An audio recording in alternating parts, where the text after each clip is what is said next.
بسم اللہ الرحمن الرحیم۔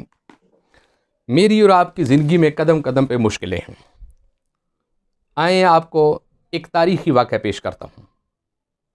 حضرت سیدنا ابراہیم خلیل اللہ، کہ آپ کو جب ابراہیم خلیل اللہ کو نمرود میں آگ میں ڈالا تو آپ نے اس مشکل وقت میں کون سا وظیفہ پڑھا تھا؟ جبریل بھی آئے، میکائیل بھی آئے، اسرافیل بھی آئے، اسرائیل بھی آئے، اور خود فرعون نے کہا کہ تم اس میں جل جاؤ گے۔ تو اللہ کے نبی کیا فرماتے ہیں؟ فرمایا کہ تمہاری سوچ ہے کہ میں جل جاؤں گا، اور میرا ایمان اور میرا عقیدہ ہے کہ جس نے مجھے بھیجا ہے وہ میری حفاظت بھی کرے گا۔ اب سوال یہ ہے کہ حضرت ابراہیم علیہ السلام کو جب آگ میں ڈالا گیا تو آپ نے کون سا وظیفہ پڑھا تھا؟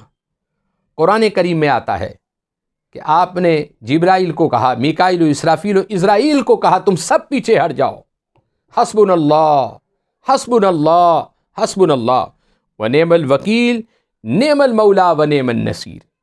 اور جیسے ہی آپ کے پڑھنے کی دیر تھی اللہ کی مدد آپ پر شامل ہو گئی، اور قرآن کریم کا یہ فیصلہ ہے قلنا یا نار کونی بردا وسلاما علی ابراہیم، کہ جبریل آ گئے اور آگ کو کہا کہ گلزار ہو جا، میرا نبی اور پیغمبر آ رہا ہے۔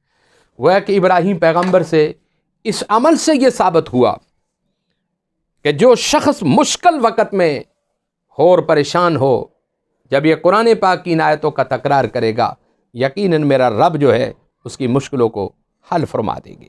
حسبنا اللہ و نعم الوکیل نعم المولا و نعم النصیر، یہ مشکل وقت کا وظیفہ ہے۔